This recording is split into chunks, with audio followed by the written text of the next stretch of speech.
Welcome back in Live Now. I'm Austin Westfall. A live look at Gaza. We continue to monitor this camera. I've been keeping my eye on this camera all day. I have seen a blast occasionally, indicative of the IDF continuing its campaigns within the enclave at this hour. Dr. Alon Burstein is here. Him and I haven't had the chance to talk in about a week's time. And my goodness, Alon, a lot has happened in the past week. Let's start with Gaza. In fact, that's where most of our coverage is going to bring us today. This is the first time I've had the chance to debrief with you since some countries have said that they're eyeballing recognizing a Palestinian state. That includes the United Kingdom and Canada. These countries have stipulations before they'd recognize the state, but it's important to note that they're doing this in response to horrific humanitarian conditions in Gaza. Alon, what has the U.S. said recently about Palestinian statehood? Has the U.S. said that it wants a pathway to a Palestinian state post-war? I remember the Biden administration, Anthony Blinken, saying that he wanted that. How about the Trump administration? What have they said? Good to see you, Austin. A couple of things that are important to add to that. First of all, it's not just the United Kingdom and Canada; those are the most recent countries, but it's actually a wave that's brewing. It started with France, that said that they were going to recognize a Palestinian state in the UN General Assembly in September. And France is a big country. It's a country citizen Security Council. It's an important signal where the world is going. Since then, Malta has said that they're going to recognize the state of Palestine. Portugal has said they're going to recognize the state of Palestine. Other countries are considering it. Germany, a country that has supported Israel almost blindly for many years, has said it wants to work towards looking at a two-state solution. Now we have the United Kingdom and Canada. So it's really a larger wave that is brewing in the world towards recognizing a Palestinian state. And I also will say, before I address what the United States has said about this, that it's important to note that a lot of people say, okay, but so what? The General Assembly will eventually recognize the state of Palestine. It has in the past. It's recognized the state of Palestine in a lot of ways. So what? It actually does end up mattering, because the more states that end up recognizing the state of Palestine, that means that the state of Palestine, wherever we define its possible borders, whether it's the West Bank, the Gaza Strip, all of what is Israel now, whatever it is, most countries usually define it as the 67 borders of the West Bank and the Gaza Strip. If you recognize that state as a legitimate state, then Israel's presence there is an occupying force. Up until now, Israel's presence in the West Bank and the Gaza Strip at different times has been seen as disputed territory. If Israel becomes officially an occupying force, that matters greatly in terms of international law, in terms of the Geneva Conventions, in terms of how Israel can be held accountable or not. So that's why that does matter, what the international trend is. Now, in terms of what the United States has been saying, the United States has wavered a lot about what's going to be the future of the Palestinians and the future of Palestine and the future of the Gaza Strip under Trump. Again, the Biden administration was very clear it wants a two-state solution, whether it seems viable or not. That is the aspiration of the Biden administration. The Trump administration has, on the one hand, said that it wants to see the Palestinian people live in peace and security. On the other hand, it has also said that it wants to take over the Gaza Strip and own the Gaza Strip and build the Riviera of the Middle East, and the Palestinians would be exiled from the Gaza Strip, and again has wavered if they'll be allowed to come back or not come back. Then it has said that it does want to recognize that Palestinians, again, have the right to their land and then not. It's wavered. We don't have a clear perspective on what the United States is viewing with this. I will say that the Trump administration is viewing very negatively the countries that are looking towards recognizing the state of Palestine. It has already said that it may punish Canada with, toughening the negotiations on tariffs and all kinds of negotiations on trade agreements. But another thing that's very important that happened today, probably not coincidental, the State Department in the United States announced that it is sanctioning the Palestinian Authority and the Palestinian Liberation Organization for violating a lot of treaties. Probably not a coincidence that happened on the same day as other countries are announcing they're going to recognize the state of Palestine. So the States is signaling it doesn't like this, but it's wavered in terms of what should be the future. Why does the idea of a Palestinian state put pressure on Israel? Why are other countries looking at this and saying, the idea of a Palestinian state is a lever to put more pressure on the Israelis? Why is it, put it in plain English for us, please, this wouldn't even involve an Israeli state, of course. This is the idea of a Palestinian state. Why does this put pressure on Netanyahu? So there's three different aspects in relation to that. And if you zoom the map, zoom the camera on me for a second, I'll Yeah. use actually this map, which I rarely use behind me, to talk about this. First of all, the historic concept of the territory of Palestine goes back to the British Mandate, goes back to the 20th century. And really, that was this entire territory over here was viewed as the British Mandate for Palestine. It actually included Jordan at one point also, but for all intents and purposes, we're now talking about this area. Then the United Nations voted to partition this area in 1948, a Jewish state and an Arab state. And then the Arab leadership, not necessarily the Palestinian leadership, rejected this. Israel accepted this, etc. So one of the things that makes this very, very contentious is when people say, the slogans, Palestine will be free, different people say that means different things. Some people say that means erasing all of the state of Israel and creating the state of Palestine in its place, because that is what some elements, certainly within Hamas, would like to see.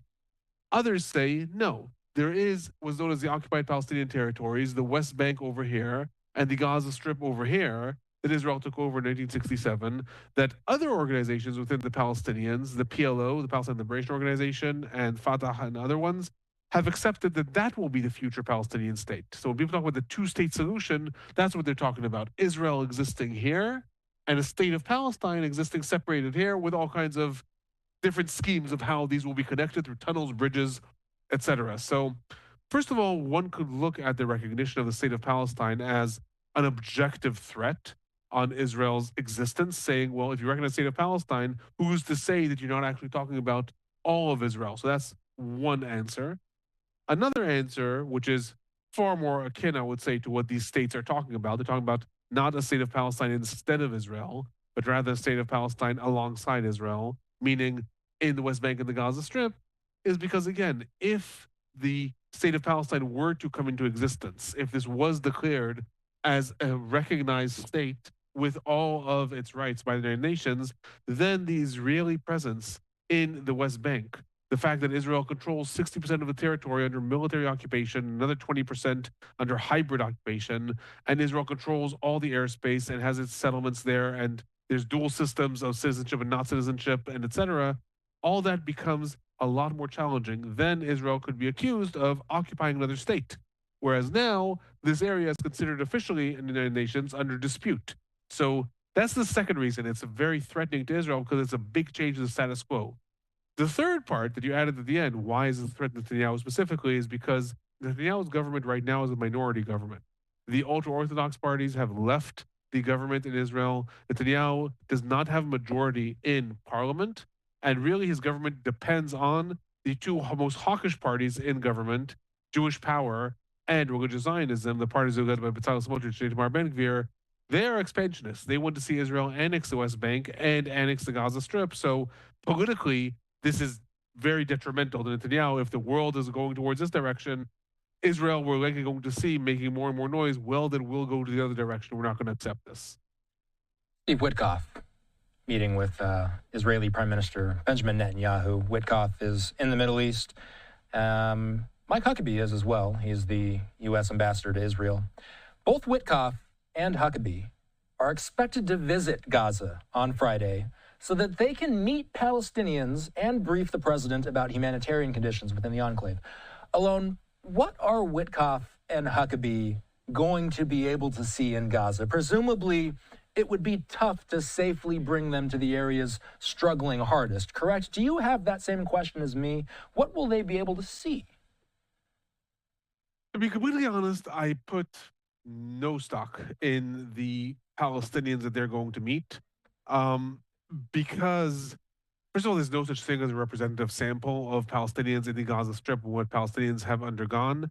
And second of all, because the vast majority of Palestinians are living in three defined areas: in the Al-Mawasi refugee camp, in southern Gaza, in the central camps of Deir al-Balah, and in the areas of Gaza City.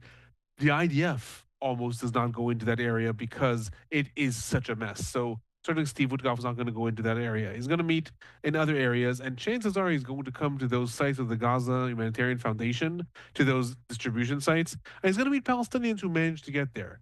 He's certainly going to hear about hardships. He's certainly going to hear about struggles. He's certainly going to hear about hunger, but also he's not meeting the people in the most destitute level who don't even have access to the Gaza Humanitarian Foundation. So I don't put a lot of stock in the fact that they're going to meet Palestinians. The importance of them coming to the Gaza Strip specifically is, first of all, symbolic.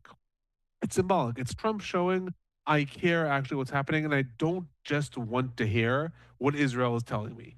I don't just want to hear that Israel says there's no starvation in Gaza. I'm sending my emissary. Steve Witkoff is Trump's man for everything. He's Trump's man for, I think, from Israel. He's traveling to Moscow, Yep. or I think to Moscow. He's going to be talking between Russia and Ukraine. He's Trump's man to everything. Sending him to Gaza is Trump saying my man is coming to look on the ground. That is to some extent a signal also to Israel saying, I want to know what's going on and I want my man there. I don't want to just hear from you.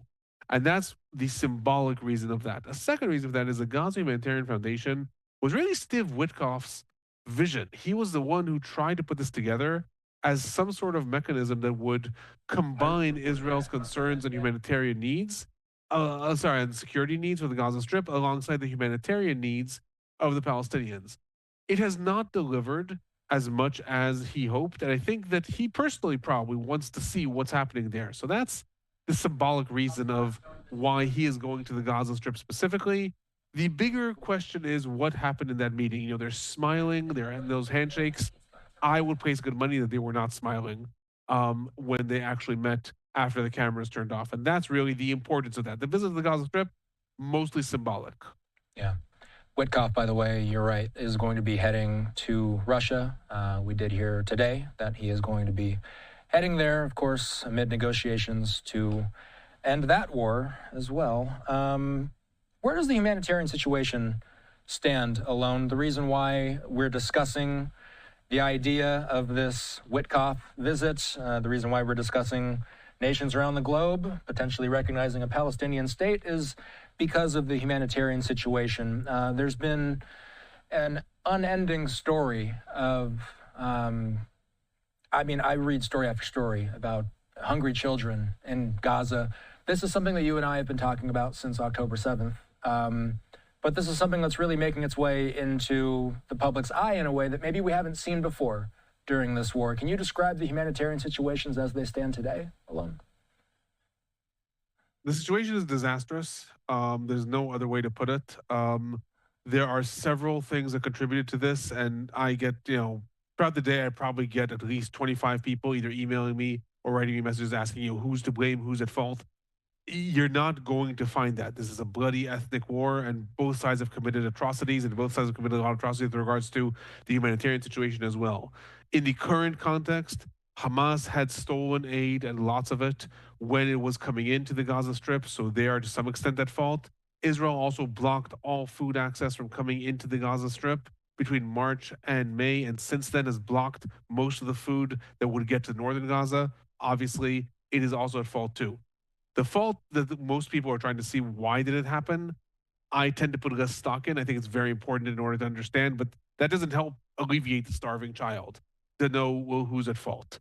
Ultimately, what happened is as a result of the combination of the way both sides handled this, and primarily Israel's blockade of food for over 2 months and then stopping a lot of aid routes that would get to northern Gaza, we have had a complete collapse of the humanitarian infrastructure in the Gaza Strip. It's important to understand the levels of infrastructure that are required in order to deliver food to starving people in a war zone. The viewers should just think of the logistics that are required to get food to be in your local store. This requires warehouses, farms, warehouses, crops, all kinds of trade agreements between countries, interstate agreements coming in, then distribution routes, then there's traffic signs. You have to get your trucks to the local stores.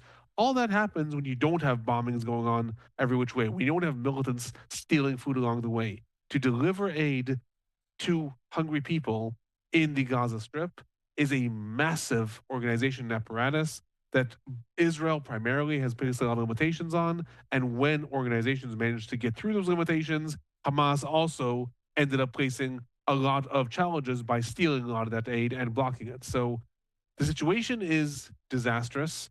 There are many, many starving people. Different UN reports are talking about 1 out of 3 people, 1 out of 5 people that are suffering from malnutrition.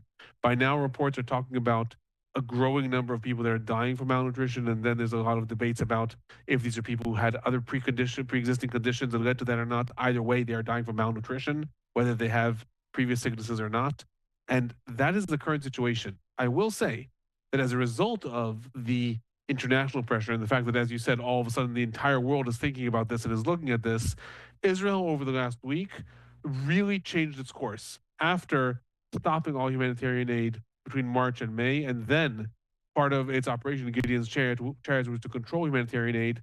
It's changed its course entirely. Right now, in the last week in the Gaza Strip, we are having paradropping of foodstuff and aid coming in throughout northern Gaza and southern Gaza. Israel has also announced secured routes for the UN to have aid trucks to deliver food to different areas in Gaza.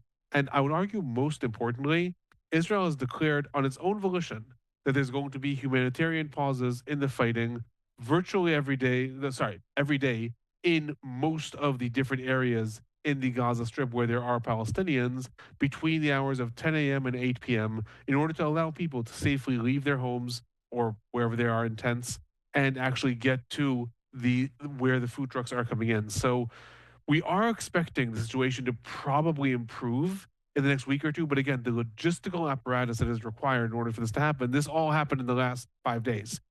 Until this actually gets to the hungry people in the refugee camps that have been set up in the western parts of the Gaza Strip, I do expect that we'll see the situation starting to improve, but probably it will take another at least 4 or 5 days before this actually starts to take any effect.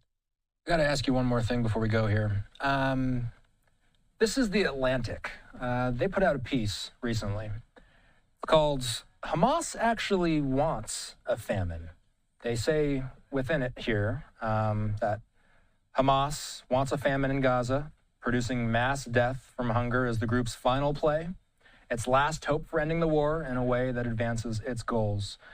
My question for you, Alon, is how has hunger been used as a weapon in this war, and is Hamas the only one guilty of using it as a weapon?